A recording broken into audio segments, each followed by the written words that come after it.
When I stepped off that C-130, when I landed at night in Quignon, and I was waiting on the side of the tarmac to be picked up by a helicopter from the unit that I was assigned to.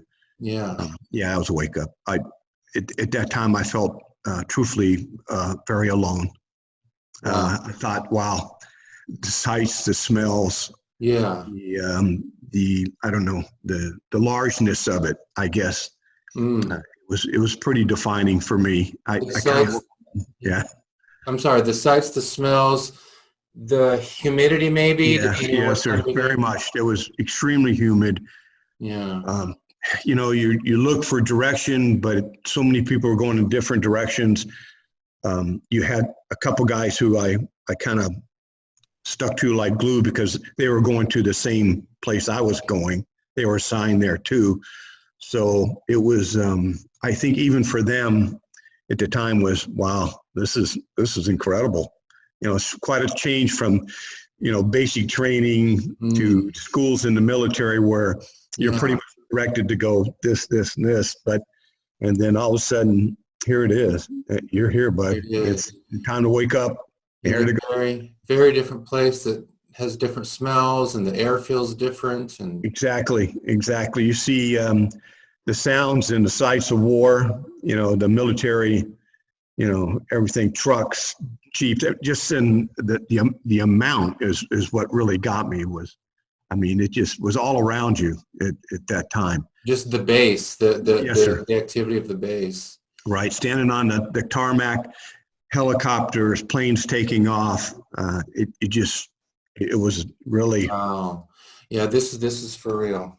You mentioned that your dad was a Navy corpsman with the Marines during the Second World War, and you were with if I have this right, you were with the Army Medical Service. Is that right?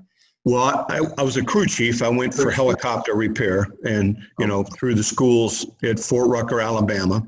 Yeah. And when I got out of there, I was assigned, to a helicopter. So I never knew that I would end up in a medical unit, off unit.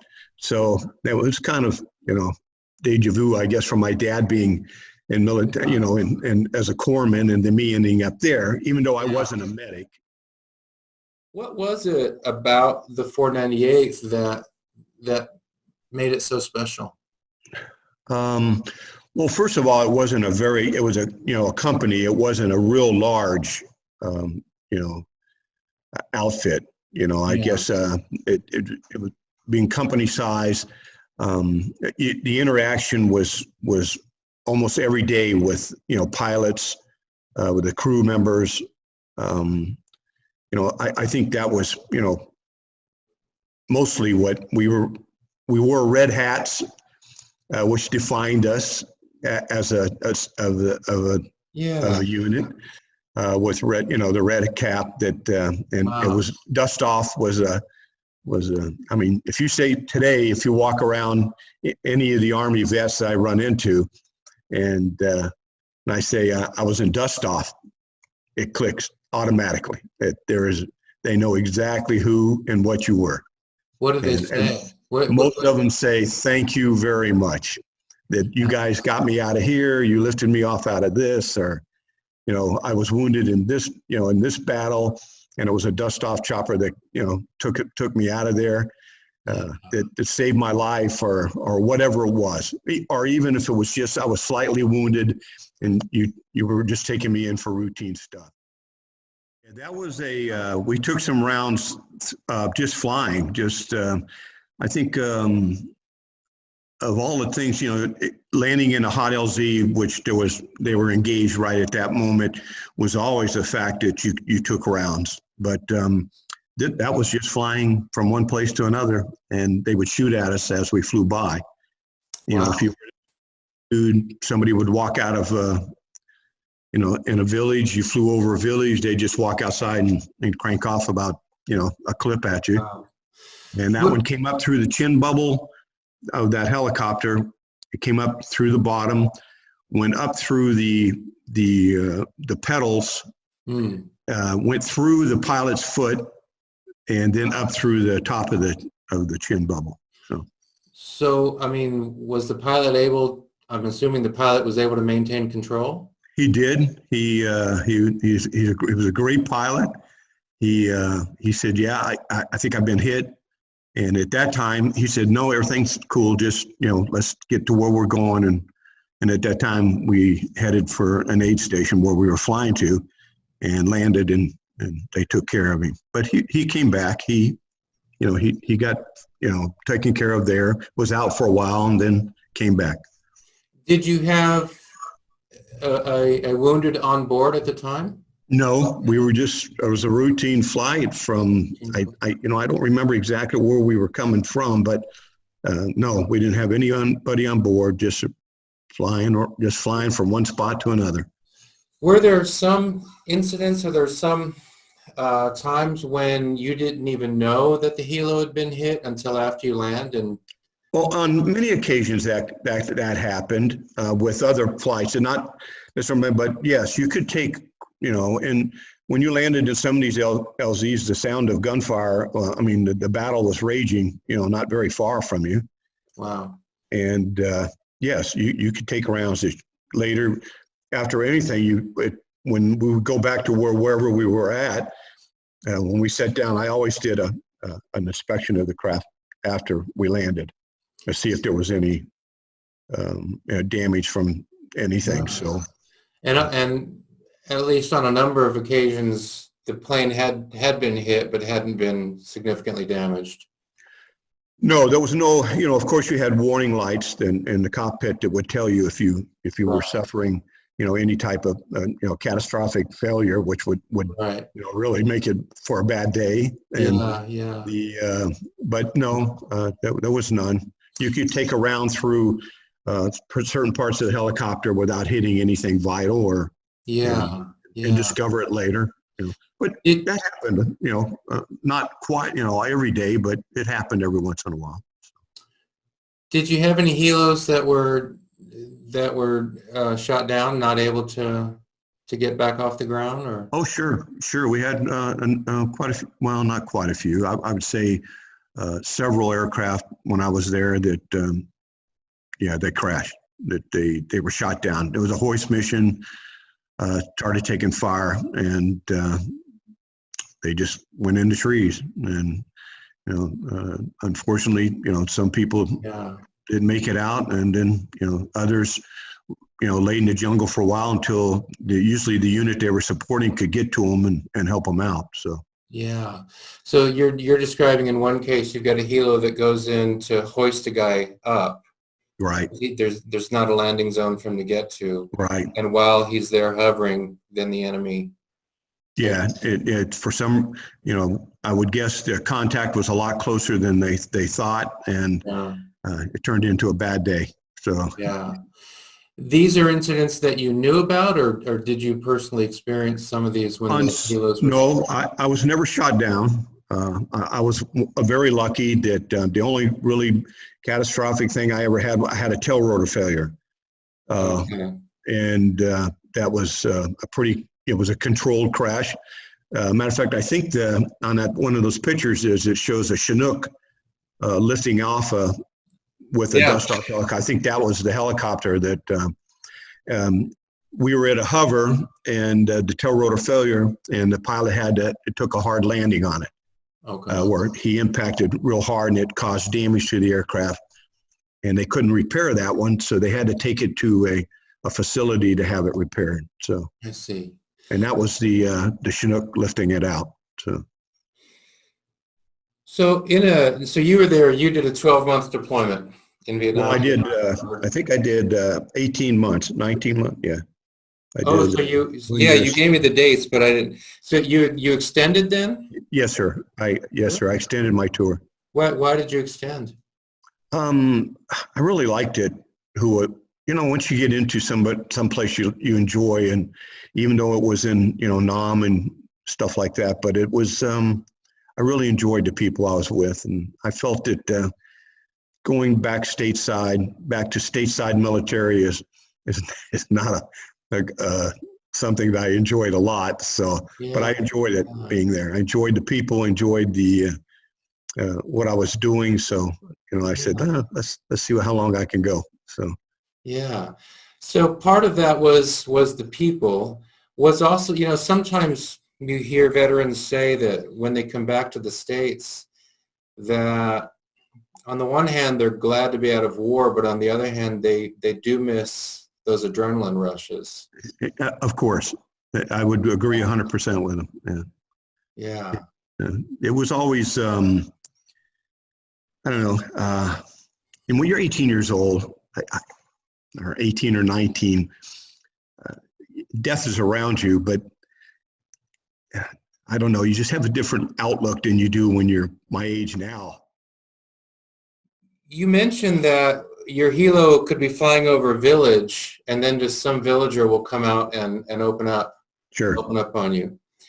So one of the photos that I have is from, looks like a small, not quite a town, but not quite a village, but a small Vietnamese town. There's a woman there with kind of the traditional hat on.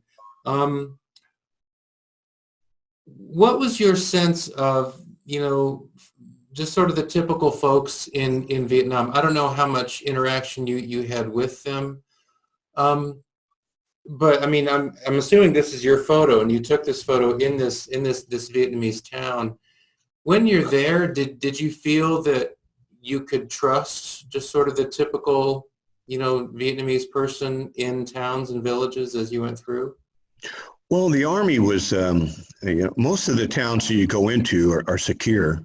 They're just Yeah. rear areas that you can go in and do, whatever. And so, Yeah. I never felt in danger, when I would go there. There was military everywhere. I mean, when you walk downtown, there was soldiers all around you from other units, or Yeah. their bases may not have been very far from downtown or in town. So, no, I never felt threatened. I never went into the countryside. Then that's problems. You going into a village. I never went in there without even flying in or being there for some reason we were there. Yeah. Yeah. And no, I would never go into the countryside without, even when we traveled from our base camp, which was pretty far out from Quy Nhon, which was the biggest city that we were near. If we traveled back and forth, of course, we carried small, weapons with us in case something happened. Sure, there was always that moment, but overall, no, I didn't worry too much. Oh, and did you work with ARVN forces much, with South Vietnamese forces very much? Or? Well, yes, we of course, every day we never picked and choose who we picked up. It was all, they just give you the coordinates and go get in the aircraft and go pick them up. So you've got a wounded South Vietnamese, and right. So if it was Vietnamese or Korean or American, and we served all. How would you describe the Korean forces, the ARVN forces, in your experience there?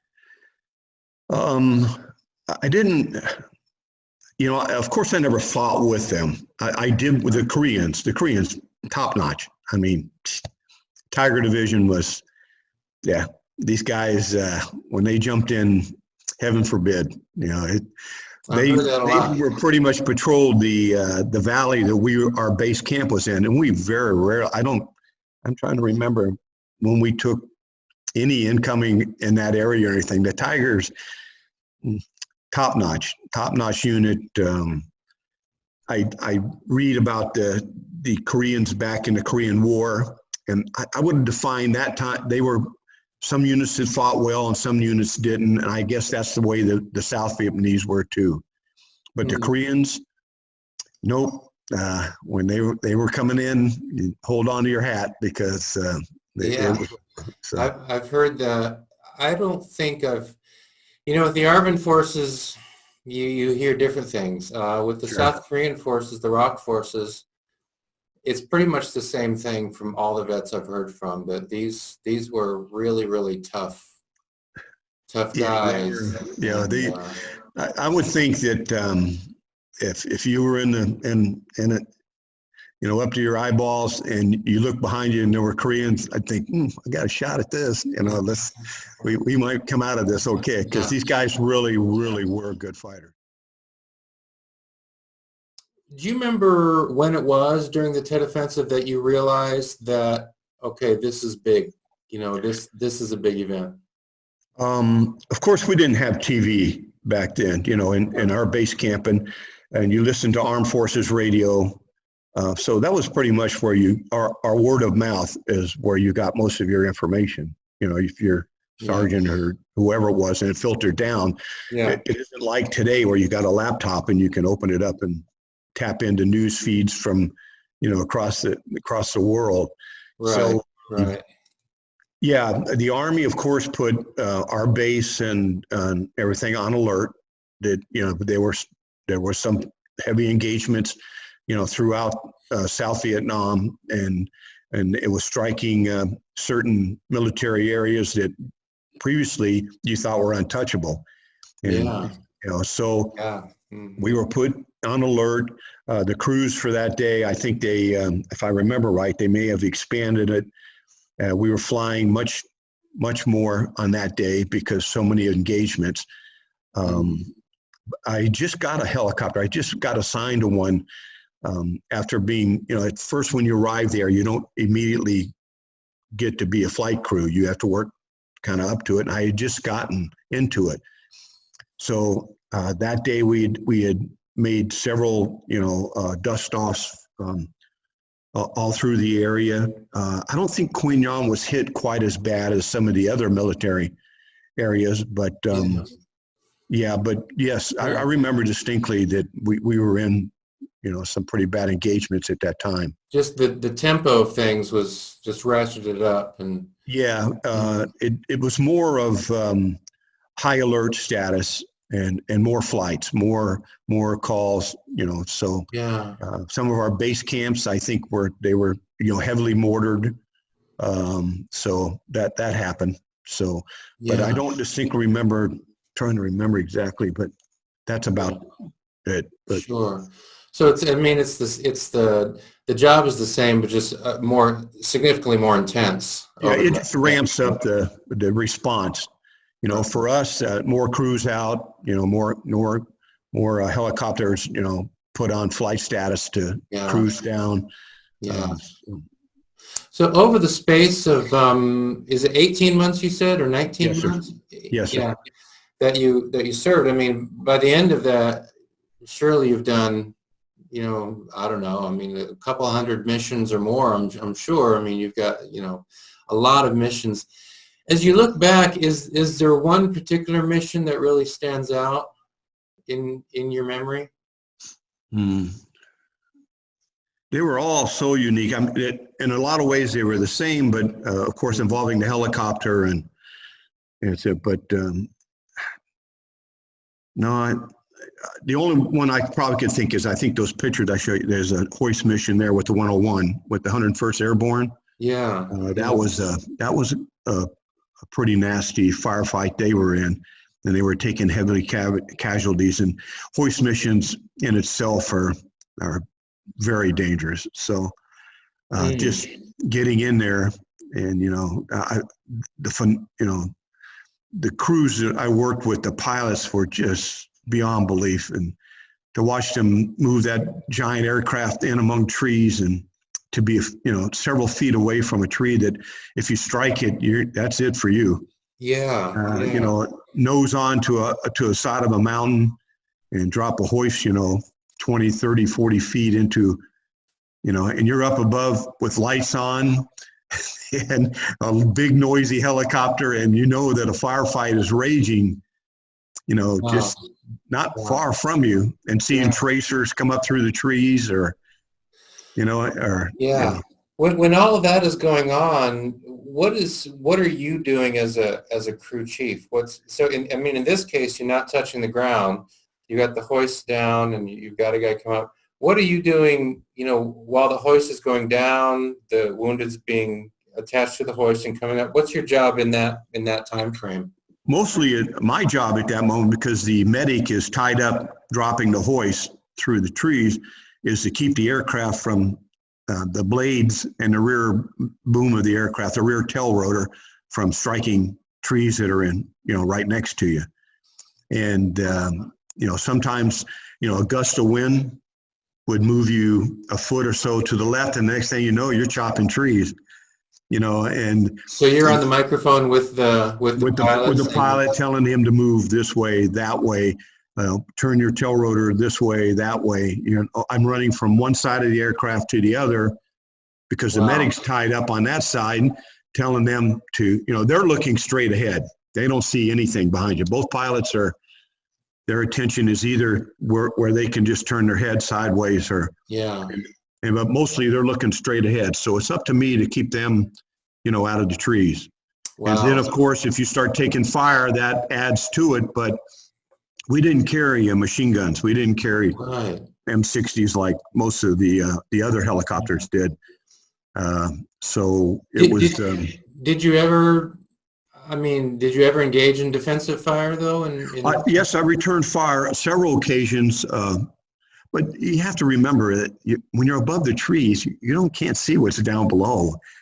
There's other soldiers down there too. So I used to wonder to myself with these guys with these M60s, just what do you shoot at? I mean, unless they're out in the open, out in some rice paddy or something like that, I would never ever think about shooting down into the trees, not knowing where our fellow soldiers are. So Did you ever need to engage in defensive fire when the helo was actually on the ground? No, sir. I don't think I did. Okay. Usually the forward bases the zones that you would land in, we supported the 173rd Airborne, 101st Airborne, a lot of the airborne units in that area, all through the Central Highlands, which were pretty mountainous regions, all the way north. So they were real good about providing security. They knew that their friends were injured and they wanted them out of there. So most of the time they'd set up a ring around. They'd blow a landing zone, or they'd put, cut trees, and you'd put that helicopter right down among them. A lot of times you couldn't land, but you were feet off the ground, and you'd pull them in as you were standing there. Then they'd deliver them to you, and they'd usually have one soldier on the ground telling you, thumbs up that you got them all. You're out of here. So how many? What was the max number of wounded you were able to get onto a helo at one time? Usually until the pilot told me, okay, guys, we're pulling a little too much percentage here. He'd usually be looking at his gauges. He'd say, okay, this, you got to remember, the aircraft is pulling an awful lot of, and he's also, you're in a hot area. The humidity and everything preys on the amount of power that an aircraft has too. Yeah. And sometimes, you go, okay, let's hold on. This is going to be tight. And a lot of times you have to do a climb out where you come right up the side of the trees and then climb out. So that, at times, he's pulling. You're looking at the meters too, and you're thinking, ooh, this is tough. Once he got airborne and he got on a flight path, it was pretty easy. But getting out. But mostly that was the guys in the front's job. They what to do. So you've got 4 on the helo altogether. Is it the pilot and the commander? Is that the right? Yes, the aircraft commander. Then you have the medic and yourself. Co-pilot. Then you have the medic and the crew chief. There was 4 of us. Yeah, and so a maximum of 3 or 4 wounded, maybe at any one time. No, sir. We've taken significant more than that. It all depends on how hot it was. I mean, how many wounded they have, how the urgency, if it was critical to get these guys, their life wasn't going to be there if you didn't take them. Yeah. A lot of times we had to leave. There were so many that we had to leave wounded, slightly wounded, even though, they couldn't fight, right. to take, critically wounded. So kind of a triage. That was up first. Yeah. The guys and the medics on the ground were phenomenal. They they usually had them when they shoved them in. Our medic, he took care of them, but a lot of the work was done. They've been patched up. And they were phenomenal. So yeah. I'm looking at there. You have a few photos of a hospital ship. Oh yeah, that's it. Yeah. Did you fly some wounded to that? The USS Repose. Yes. Did you fly some wounded? Yes, we did. Yeah, when we were up north, they were off the coast, and we took usually a lot of our wounded to them. And that was really unique in itself. You could see the pictures. I thought, this is so cool. I can't wait to tell my dad about this one. So yeah, flying on a hospital ship. I used to laugh because we'd land on it and they'd say land, starboard to whatever, and the pilot would ask, well, which is starboard? He'd go, that's left to right or right to left. Right. Yeah, for Army terms, left to right. Exactly. Don't know those Navy terms. Yeah. A couple photos here of what look like operating rooms. Yes, sir. We picked up some wounded Viet Cong. Those were 2 Viet Cong that we airlifted out of a firefight to take back for medical treatment. So you actually picked up Viet Cong wounded as well. Oh, sure. Absolutely. Picked up NVA that were wounded and took them. Yes, sir. Yes. Like I said, he put them on board, and sometimes they would ask for somebody to fly with us just to keep an eye on them to go back. So, but usually not. Usually they were shot up pretty bad. They weren't going to do much. So, in terms of your own, to the extent that you're thinking at all, I know the training kicks in and, sometimes there's actually not much thinking going on. But do you have any memory of, being in the air and now you've got these wounded VC, these wounded NVA in the helo? Do you remember having, any particular thoughts about that? No, sir. Like anybody else, the medic took pretty much hands-on with them. So most usually I was just sitting over watching him unless he needed my help. He would ask me, come over here and help me do this or hold this or hold the IV while I change it or whatever he was doing at the time. But like I said, most of these people, those people were shot up. They weren't, they were lucky they weren't going to die. So we were trying to get them back as fast as we could. Wow. No, I never thought too much about, I picked up some really horribly wounded men. Horribly wounded. And it always struck me as to, God, he's my age. He's so young, and they were horribly wounded. So, getting them to an aid station or to the evac station was foremost. And let me tell you, if that helicopter, if we could have put a bigger jet engine on it, we would have got them there faster, as fast as we could fly, and sometimes pushing it to the limit, because the medic would say, this guy he's not doing well. We got to get there. So we got to move on. So that was our foremost, thought in our mind was, getting them there as fast as we could. Yeah, and since that's your job, at that level, then it doesn't really matter if it's ARVN, Korean, VC, NVA, American at that point. It's just our job is to save lives. Of course, Americans were Americans. My camaraderie with them was much more than anybody else. Of course, I would gladly go out on a limb for the Koreans. The Vietnamese, we got them there as fast as we could. Yeah, sure. But just realistically speaking, maybe a little less urgency there. Well, you just don't have that strong sense of camaraderie.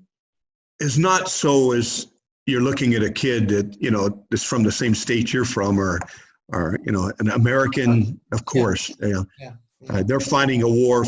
It's hard to believe that 58,000+ people, young Americans, died in Vietnam. If I'm outside and I hear a whack of blades, I instantly stop what I'm doing and look up. Helicopter, Yeah, I can tell the sound of the Huey miles away. I still remember that distinct, sound that they make. Is it true? I've heard some veterans say that you get to a point where you can even feel it before you hear it. Yeah, I guess you keep, maybe, I guess Yeah. once in a while hearing Huey will fly over. And yes, it gets my undivided attention. I'll watch it until it goes out of sight. Wow. So, and yes, I remember back some different things that maybe I remember, but like being in the air and looking down, at the patchwork of different areas I remember the days that you'd pick up these wounded kids, you'd hoist them into your helicopter and once they were off that ground and in that helicopter, to see their faces, that the relief, I don't know how to describe it. It was like something just jumped off them. They just, the weight lifted. And I'd watch them as we'd come out of there, as we would pick up speed. I would watch them feel the air, the coolness of the air. That they were down in sweltering, terrible area down there. The heat was oppressive. And then that coolness would reach their face, and I'd watch them close their eyes and feel that, their whole demeanor changed. I saw the fear in their eyes. I saw they're scared, they're wounded, they're, blood everywhere. Their uniforms some of them are tattered, and I just look at their faces, and it's just a relief to get in that helicopter and get them back to some place that's clean. Safe, and they get cared for. So I think back on that, and I think, wow, that's pretty awesome that we took care of them like that. That's meaningful work. Yeah, the guys on the ground. I mean, our job was dangerous and everything, but they were that's a hellhole. I mean, when I looked at them coming up out of there. It was terrible.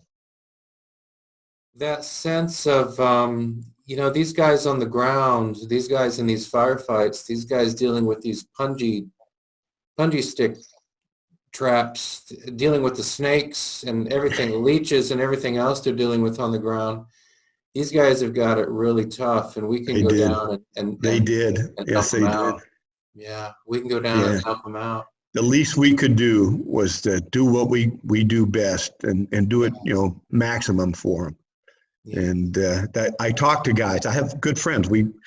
I meet once a month with guys from the police department, guys that are retired up here in the Orlando area. We meet, and a lot of them are ex-Vietnam vets, and a couple of them were served in line units, like the 173rd were grunts. I mean, these guys were in the thick of it. They saw some tough stuff. Sure, I take a back seat to them.